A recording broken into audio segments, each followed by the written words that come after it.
Então, eu convido que você abra a sua Bíblia em Mateus capítulo de número 14.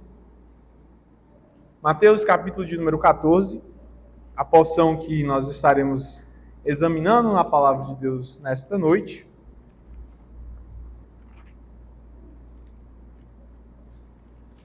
Mateus 14, eu farei a leitura dos versículos 22 até o versículo de número 33.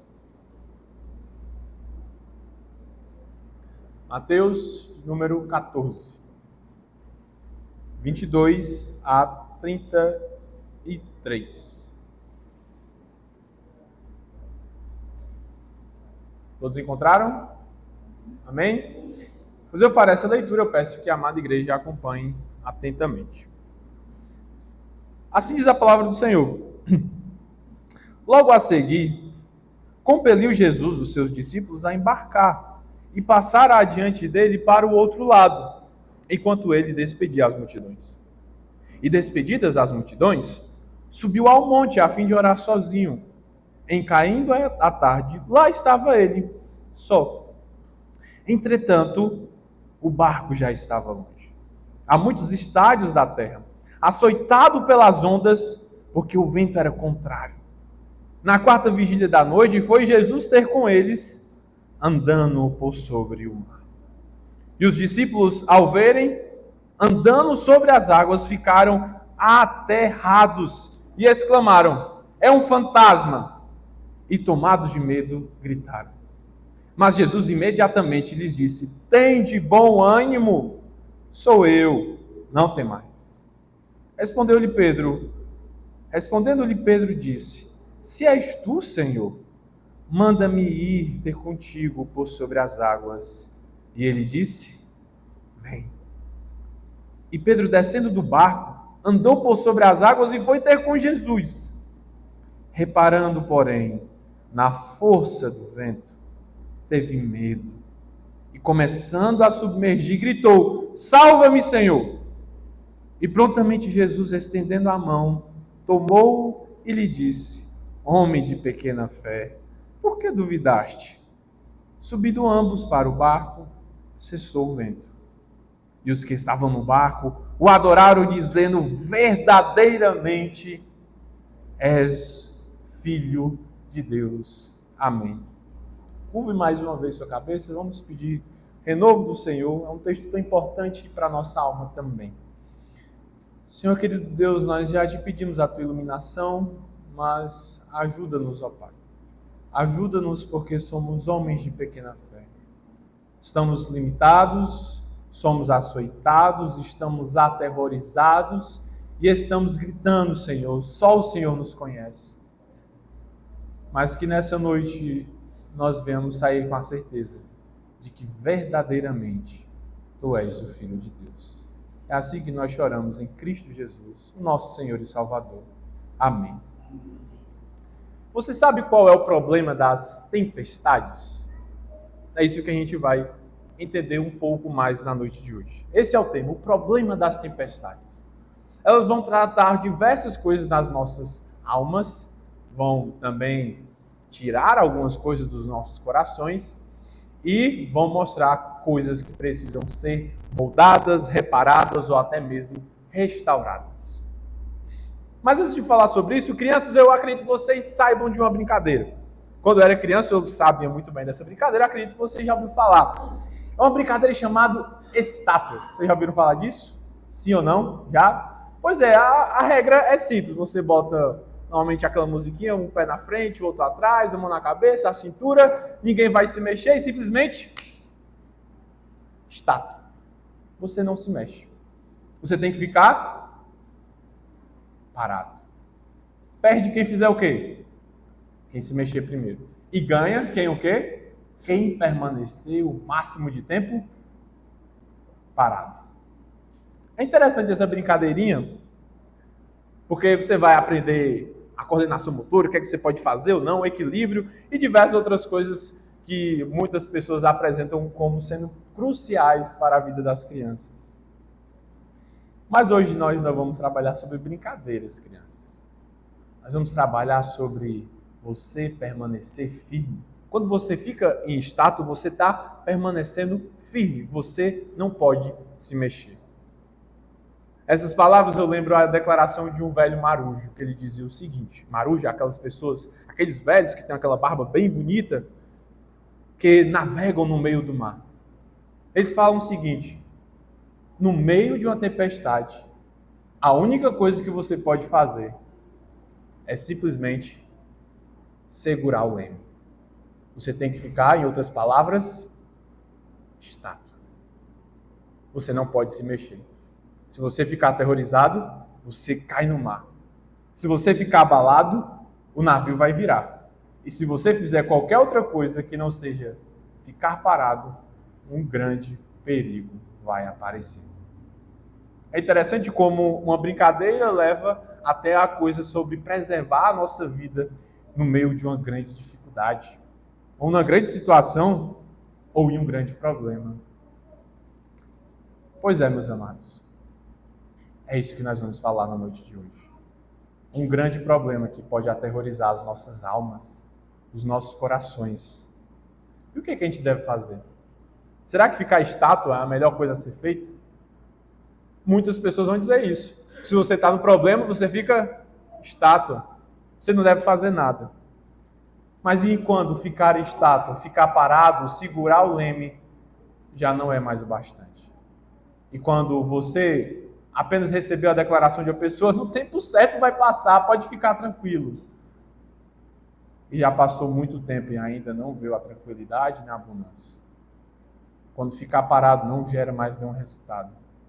O que é que a gente deve fazer? Foi isso que assolou os corações dos discípulos. Quando esperaram e nada mudou. O que é que deve ser feito? Esse é o grande problema das tempestades. Elas vão ir diretamente aos problemas dos nossos corações. E como é que a gente consegue sobreviver a esses problemas das tempestades que podem acontecer? É isso que o nosso texto vai falar e vai mostrar o que é que as tempestades vão trazer luz sobre o nosso coração. Vamos lá voltar os nossos olhos ao texto? Versículos 22 a 26. Você vai ver que o problema da tempestade é que, primeira coisa, a tormenta lhe atormenta. Pastor, já ouvi isso uma vez. Pois é, esse texto aqui a gente já examinou há uns quase 2 anos atrás. Mas só que o nosso público já mudou bastante. A gente está precisando renovar essa palavra nos nossos corações. Então, versículos 22 a 26. A tormenta me atormenta. Como é que é isso, pastor? Vamos lá. O que está acontecendo? Jesus compeliu, isso significa que ele ordenou aos seus discípulos, vocês sabem que são os 12, a embarcar adiante dele. Significa, vocês vão à frente, eu vou ficar aqui atrás. Vão para aquele lado e eu vou despedir as multidões. O que estava acontecendo aqui? Jesus tinha acabado de fazer um grande milagre. Você pode ver que é a primeira multiplicação de pães e peixes. E essa multiplicação acontece num momento difícil do ministério de Cristo Jesus. Ele acaba de receber a notícia que João Batista, aquele que é o seu primo, João, que batizava, ele foi morto. E Jesus estava querendo ficar um momento de solitude. Solitude significa o quê? Ele ficar em silêncio com o Pai. Mas ele não conseguiu porque as multidões foram lá até ele. E agora, finalmente, depois que ele já assistiu, ajudou as multidões, eles falam o seguinte: agora você pode ir, meus discípulos, vocês vão lá na frente, podem pegar um barco, eu vou despedir as multidões que eu estou precisando ficar um pouco sozinho também. E é isso que acontece. Versículo 23. Ele despediu as multidões, terminamos, vocês foram ensinados, e agora eu vou ter que subir, vou ir orar, vou ficar sozinho e vou ficar lá um tempo. Agora percebam qual é o marco temporal. Em caindo a tarde. O que é caindo a tarde? Caindo à tarde a gente pode traduzir de maneira bem regional para os nossos dias, é às 17 horas da tarde, é quando o sol está caindo. Então seria mais ou menos essa hora. Cristo Jesus então subiu ao monte, aquela hora, às 17 horas. Só que o que está acontecendo? Desde as 17 horas, enquanto Cristo estava sozinho, orando em solitude com o Pai, acontecia algo de muito devastador com os seus discípulos. E aqui você vê o marcozinho. Entretanto, É exatamente mostrar que um cenário é totalmente diferente do outro. E quando Cristo parece estar tranquilo, orando, sendo renovado pelo Senhor, vencendo tudo ali, você vê um caos acontecendo na outra cena. O barco já estava longe. A muitos estádios da terra ele estava sendo açoitado pelas ondas porque o vento era contrário. Isso tudo acontecia na 4ª vigília da noite.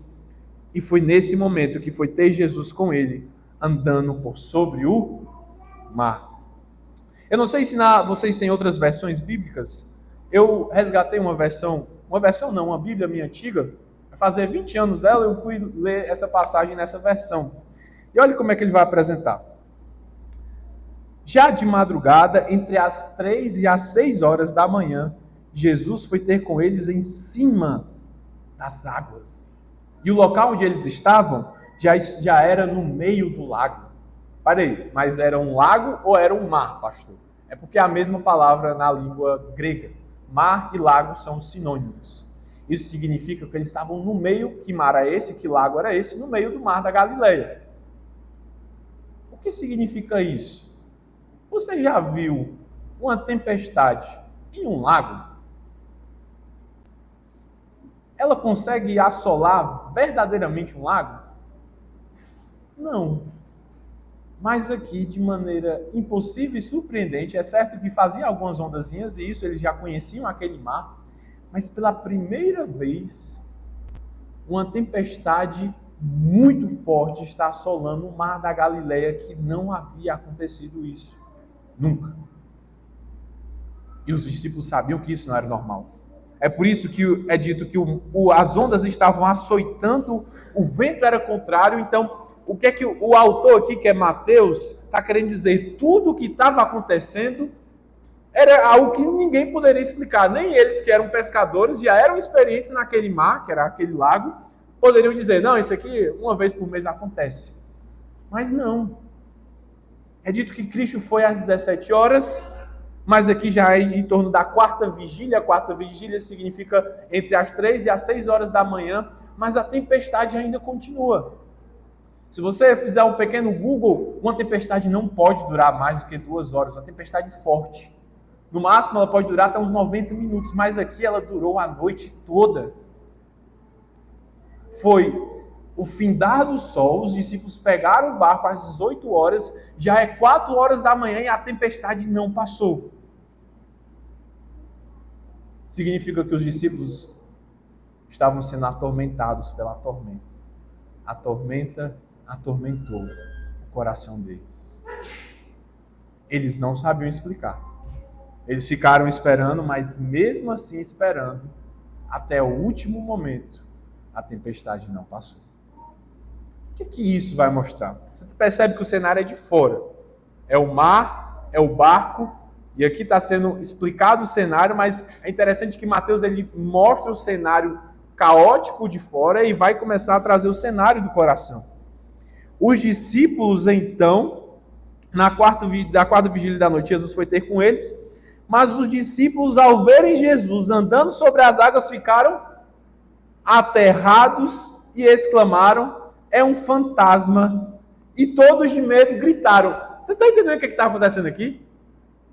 Em nenhum momento o texto bíblico está dizendo que os discípulos estavam gritando pela tempestade. A salvação está chegando e o que é a reação deles? É fazer, que é isso? Eu consegui aguentar até aqui, mas agora eu não consigo mais. Você percebe como é que foi distorcido a maneira dos discípulos interpretarem a situação? A tempestade não atormentou o coração, mas a presença do Senhor chegando perto do coração atormentado dos discípulos fizeram eles gritarem. Porque viram o fantasma. O texto é muito claro e direto. E aqui eu quero que você não... era só medo. Não. Ele está dizendo que... O texto termina dizendo... Foram tomados pelo medo. Significa que as emoções eles chegaram no limite do controle. E agora as emoções estão tomando conta deles. E a única coisa que eles poderiam fazer é... gritar. Gritar. porque a tormenta me atormenta. Um pouco irônico, à medida que Cristo se aproxima deles, os seus corações ficam mais atormentados. Mas uma coisa interessante é que isso vai acontecer na sua vida também. Eu não sei se está acontecendo. À medida que Cristo chega mais perto para querer lhe curar, a dor ela vai se tornar mais forte. À medida que Cristo chega aonde está doendo, as emoções irão aflorar. Pastor, por quê? Eu não sei, mas a Bíblia está dizendo que é assim. E isso é verdade. Parece que a gente tem o medo de ser curado pelo Senhor. Cristo só estava querendo chegar perto dos discípulos, mas eles não entenderam isso. Mas uma atitude genuína deles foi expressar tudo o que estava no coração deles. E o que foi? Gritaram. E é isso que a gente tem dificuldade de fazer quando Cristo está se aproximando das nossas vidas. A gente tem medo de ser sincero quanto às nossas emoções. A gente tem medo de gritar. Sendo que a gente não foi criado para isso. Exemplos são os nossos pequeninos de até 2 anos. Naturalmente, quando eles sentem dor, eles gritam. Por quê? Tem alguma coisa incomodando. É fome, é alguma coisa dolorosa. Naturalmente, qualquer coisa que mude o nosso coração, nós vamos gritar. Mas a gente está esquecendo de gritar, de falar, Senhor, está doendo, está doendo, está doendo. A gente tem medo de fazer isso. Parece que se fez uma falsa piedade de dizer o seguinte, se eu não falar que o que Cristo está fazendo comigo está doendo, significa que eu tenho um passo a mais de piedade. Porque se eu não digo que está doendo, eu falo que o que Cristo está fazendo é normal. Se Deus está tirando algo de mim, se toda a tempestade que eu estou passando, Cristo está me lapidando. Se eu não falar nada, sou crentão. Porque passei por isso e não senti nada. Só que a Bíblia não me chama a fazer isso, meu querido irmão. A Bíblia me chama a dizer, se você foi tomado, isso mesmo, Israel, pode falar que está doendo. Se você foi tomado pela dor, grite. Grite imediatamente. Por quê? E aqui vem o nosso segundo ponto. Porque o eu sou sabe quem eu sou. Versículo 27. Eu gosto, você vai perceber que esse imediatamente vai sempre aparecer.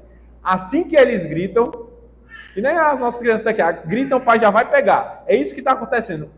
Os discípulos gritaram, Jesus imediatamente lhe disse, opa! Coragem, tem bom ânimo, sou eu. Mas literalmente ele estava querendo dizer, eu sou. Não tem mais. Existe uma poesia na declaração de Cristo que é maravilhosa. Uma poesia dos Salmos. Vá lá para o Salmo de número 27, versículo de número 10. Salmo de número 27. Lembrem que a declaração que Cristo disse aqui foi, tem de bom ânimo, sou eu, não tem mais. Agora veja o que o Salmo 27, o último versículo desse Salmo, está querendo falar sobre o momento de dificuldade que pode acontecer na vida do salmista. Na vida do crente, na verdade. Salmo de número 27, o último versículo deste Salmo. Olha o que vai ser dito. Espera pelo Senhor, tem o quê? Tem bom ânimo e fortifica o teu coração. Espera, pois, pelo Senhor. Sabe quando aparece Senhor aí? É Yahvé. O que significa? Espera, porque o eu sou vai chegar para atender a sua petição. O que é que Cristo falou? Imediatamente, quando os discípulos gritaram, tem de bom ânimo, eu sou. O Senhor chegou. Não temam mais. E é interessante o que é que está acontecendo. Qual é a resposta? Cristo não fala, ei, não precisa ter medo não, é Jesus, Nazareno, estava andando com vocês, fiz um milagre. Ele não faz isso. Ele fala só, eu sou. Respondeu-lhe Pedro dizendo, se és tu, Senhor, manda-me ir ter contigo por sobre as águas. Em nenhum momento eles estão falando o nome Jesus. Jesus fala que é o Senhor e Pedro reconhece que é o Senhor. Mas aí, o que é que Cristo vai trabalhar na vida desse pequeno discípulo? Só diz uma pequena declaração. Vem. Se você consegue, se você acha que pela sua própria força você consegue andar, pode vir. Venha. É interessante que Pedro, ele faz uma espécie aqui de jogo, mas ao mesmo tempo um tipo de desafio. Se é mesmo o Senhor, o Deus da aliança, o que foi revelado a Moisés, o que fez grandes obras lá, abrindo o mar e fazendo a libertação do povo de Israel, então o mesmo Deus que fez aquele poder pode me fazer andar por sobre as águas. Se é o eu sou. E Pedro, descendo do barco, andou por sobre as águas. Andou por sobre as águas e foi ter com Jesus. Reparando, porém, na força do vento, teve medo. É a segunda vez que aparece essa palavra. E começou a submergir e gritou, salva-me, Senhor. O eu sou sabe quem eu sou. Você não precisa fingir nada diante de Deus. Você não precisa falar, Senhor, pode mandar que eu sou forte. Pode mandar todo desafio que eu vou conseguir superar. Pode mandar evangelizar a Nova Metrópole todinha de hoje para amanhã que eu vou fazer isso. Pode mandar, eu consigo. Pode mandar toda dificuldade que a minha casa vai superar, toda tribulação eu vou superar. Pode mandar, eu vou conseguir. O Senhor escuta, tá bom. Então vem e vem fazer isso. Mas o Senhor sabe quem você é. Você não precisa usar máscaras diante de Deus. Pedro tentou, achando que a fé e no amor por si mesmo, de ser capaz de andar, ele iria até Cristo. Só que qual é a grande questão aqui? Qual é o grande problema de uma decisão que é tomada não unicamente no poder do Senhor, no poder de Cristo, mas no seu somente? É que uma hora você vai, você sabe, você vai afundar. Por quê? Porque o medo vai voltar. As emoções vão aflorar. As emoções não tinham acabado? Foram tomados pelo medo, elas tinham aflorado. Jesus fala, sou eu, aí todo mundo, opa, o Senhor falou para não ter medo, então, sumiu. Mas agora eu vou por minha conta. Mas não vai dar certo. E essa é uma dura verdade, meu querido irmão. Muitas das vezes nós achamos que pela nossa própria conta nós conseguimos andar com o Senhor. A gente consegue ter força. A gente consegue, consigo, Deus. Pode mandar que eu consigo. Eu consigo levantar uma igreja, louvado seja o meu nome por isso. Eu consigo levantar minha família, consigo evangelizar, consigo converter. Como dizia um antigo seminarista que eu conheci, assim, ó, no final de semana eu tenho que alcançar 20 batizados. Eu, eita, rapaz, você é o Espírito Santo. Tem uma coligação aí. Você não pode. Porque se você disser isso para você mesmo, uma hora você vai declarar a mesma coisa que Pedro. Salva-me, Senhor. Por quê? Porque eu descobri por mim mesmo, o amor por mim mesmo e tentar as coisas do meu jeito, não vai dar certo. Mas aqui é para você ver Pedro e ver a misericórdia de Cristo. Cristo podia falar, cara, eu te avisei. Eu te avisei, Pedro. A gente já passou por aquela outra situação, que teve a tempestade, mandei aquietar. Você falou que eu era o Filho de Deus, era o Cristo. A gente está aqui de novo. A mesma situação. E você me diz que por si só, e me desafiando, você vai conseguir andar? Você não vai. Mas o eu sou sabe quem eu sou. E pela misericórdia dele, e pela graça dele, o Senhor escuta quando nós clamamos, salva-me, Senhor. Isso aqui deve ser uma fagulha de esperança, meu querido irmão. Não sei como é que está o seu coração. Mas se você tem sentido do Senhor, depois de muito tempo, o peso das suas más decisões, decisões voltadas em você mesmo, que você achava que você era bom, que você achava que você conseguia, era a pessoa mais sábia, conseguia fazer tudo. E agora, depois de tantos anos, você percebeu que você fez foi nada. Você só piorou a sua própria vida.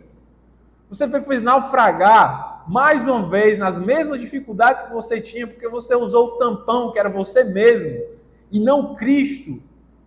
Aquele que pode sarar a sua ferida. Eu convido que você dê a mesma declaração de Pedro.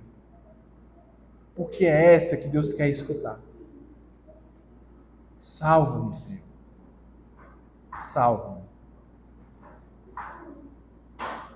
E algumas vezes a gente se esquece disso. É só o Senhor que pode salvar. Ninguém mais. E é por isso que tem a terceira e última coisa que esse versículo vai querer mostrar para a gente. Você pode estar que nem Pedro, que nem os discípulos. Senhor, já aguentei demais. Eu não aguento mais. Eu não aguento mais. Já passei por tudo, já me mantive firme, eu não aguento mais, Senhor. Eu não vou conseguir mais. O versículo vai terminar dizendo que você deve ser renovado na esperança de que os temporais são temporais. E é isso que o texto termina dizendo. Quando Pedro fala, salva-me, Senhor, o que é que o texto vai dizer sobre Cristo? E prontamente, Jesus estendeu a mão,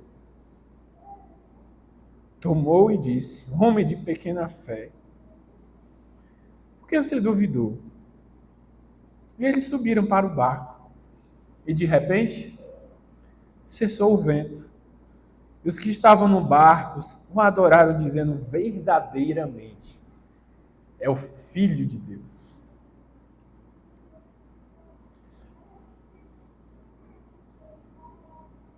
Meus queridos irmãos, os temporais são temporais.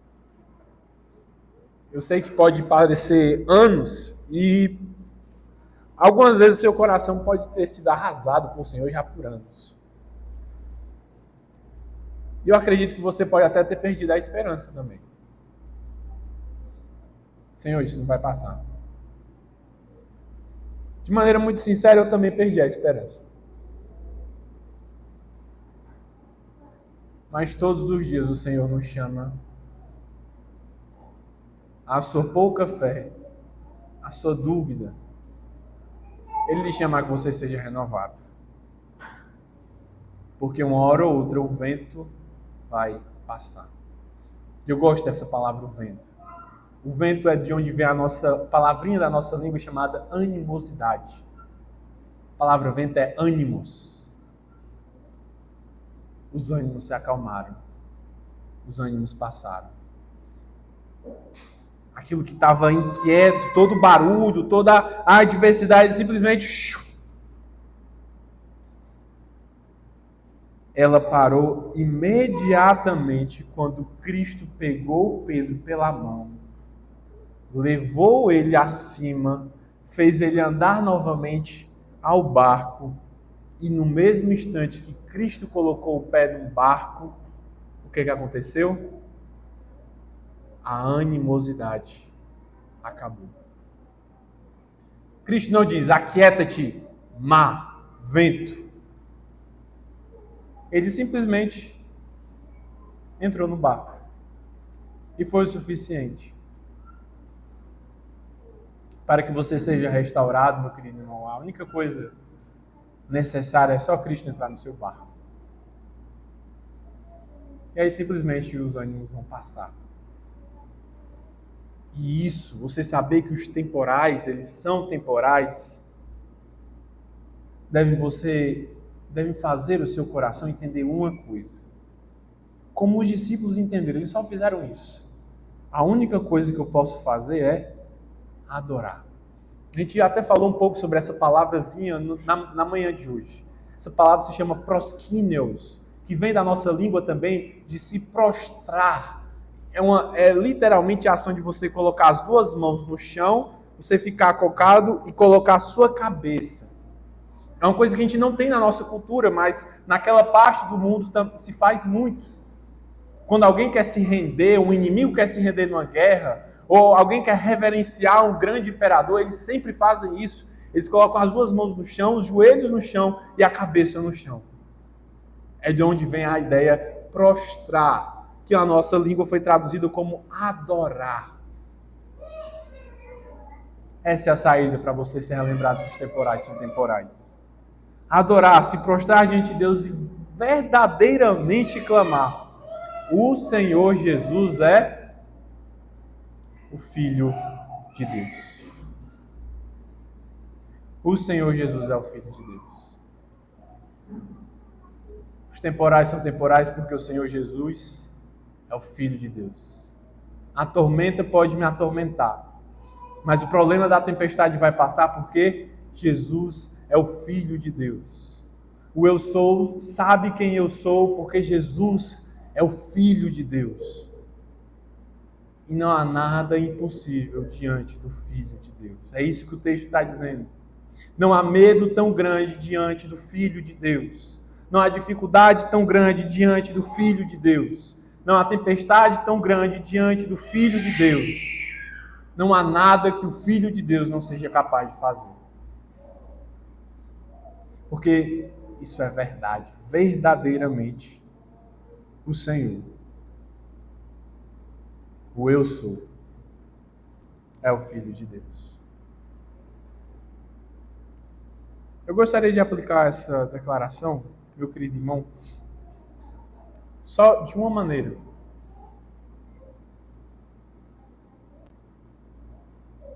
Que você verdadeiramente pare de usar qualquer artimanha sua para tentar resolver os problemas da sua vida. Isso é o que naturalmente a gente vai querer fazer. Naturalmente, mais uma vez eu vou lhe relembrar. Não queira resolver os problemas da sua vida por qualquer artimanha sua. Não vai dar certo. O que significa isso, pastor? Se você está com dificuldade, não queira resolver pelo seu próprio jeito. Se a dificuldade está dentro da sua casa, não queira resolver ou mudar corações dentro da sua casa do seu próprio jeito. Se você está com dificuldades no seu casamento, não queira mudar o seu casamento do seu próprio jeito. Se você está com dificuldades no seu relacionamento, não queira mudar o seu relacionamento pelo seu próprio jeito. Porque isso nunca dará certo. Pedro tentou ir a Cristo do próprio jeito dele. Só que não é você que vai a Cristo. É Ele que vai até você. Muitas das vezes, os problemas que nós passamos é porque nós queremos resolver do nosso próprio jeito. Esquecemos de apresentar genuinamente diante de Deus. Pastor, o que é apresentar genuinamente diante de Deus? É você falar: Senhor, esse é o meu desejo. Aqui está doendo. Eu não aguento mais. Mas eu não consigo fazer nada para mudar a minha situação. E se eu fizer alguma coisa, ela vai piorar. Então a única coisa verdadeiramente que eu posso fazer, Senhor, é entregar diante de Ti. O meu desejo é que fosse dessa maneira. Se não for, louvado seja o teu nome. E se o Senhor me disser não, prepara o meu coração para eu receber o teu não. Mas faz do teu jeito, não faz do meu. Se você tentar fazer as coisas do seu jeito, vai parecer que vai dar certo. Durante um mês, 2, até alguns anos. Mas uma hora sempre vai voltar. Quando Cristo resolve os problemas, Ele resolve de maneira definitiva. Quando nós resolvemos os nossos próprios problemas, com a nossa própria mão, os problemas sempre retornarão. Não queira resolver os seus problemas pela sua própria mão. Paulo falou isso. O amor, ele não busca o seu próprio jeito, ele não busca o seu próprio interesse. Porque é assim que nós devemos amar o Senhor. Senhor, eu não quero o meu próprio interesse. Por mais que seja doloroso, mas que eu esteja dizendo assim, Senhor, essa aqui é a vontade, vai estar diante de Ti, mas é melhor que o Senhor resolva do que eu. A Tua vontade sempre será melhor para a minha vida. Eu digo de maneira muito sincera, meu irmão, não é fácil fazer essa oração. Mas ore. Faça essa. Presente a sua casa, a sua família, a sua saúde, tudo, seu coração, tudo que está inquietando ele, mas faça isso. E persevere em fazer isso. Porque a palavra de Deus diz também que não há uma pessoa que busque o Senhor que não ache Ele. Essa é a declaração de Jeremias. Certamente eu vou te buscar e certamente eu vou te encontrar. O Senhor sempre estará perto de corações quebrados e de espíritos oprimidos. Quando você busca, o Senhor verdadeiramente aparece. Concluindo, meu querido irmão, o antigo Marujo já disse, se você quer sobreviver a uma tempestade, se mantenha firme. Não mude o leme. Segure o leme. Se você quer ganhar na estátua, você não pode se mover. Você tem que ficar parado. Muitas das vezes você tem que fazer isso. Mas sempre lembre-se, você tem que segurar o leme, você tem que esperar no Senhor, porque alguém está direcionando o barco. Os ventos têm dono, as águas têm dono e o barco tem dono. E esse homem é Jesus Cristo. Você só tem que segurar o leme. É Ele que está direcionando tudo. Por mais que você não esteja vendo, Cristo está direcionando tudo. Por mais que você não entenda nada do que está acontecendo, Cristo está direcionando tudo. Por mais que a esperança esteja jogada fora, pegue ela novamente. Cristo está direcionando tudo. Ele restaurará todas as coisas de maneira maravilhosa.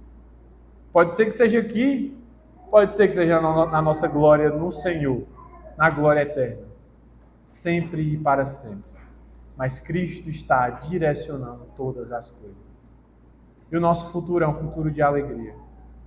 O nosso futuro não é um futuro de tristeza. A tristeza pode lhe assolar, o medo pode lhe assolar, a raiva, a angústia, a amargura, mas o nosso futuro é um futuro de alegria. A tristeza não vai ter lugar no nosso meio. Jesus disse, se Ele disse, verdadeiramente irá acontecer. Deus muito lhe abençoe. Que a palavra do Senhor penetre a sua alma e edifique a sua vida. Curve sua cabeça nesse momento. Senhor, querido Deus, nosso eterno Pai, estamos diante de Ti e nos renova, Deus. Renova o nosso vigor. Vivifica a Tua igreja. Não permita, Senhor, que os nossos corações se dobrem, se prostrem, Senhor, diante das tempestades. Senhor, que nós saiamos daqui renovados, contritos e com o coração esperançoso de que o Senhor é nosso refúgio inabalável, socorro bem presente na angústia, por isso nós não temeremos.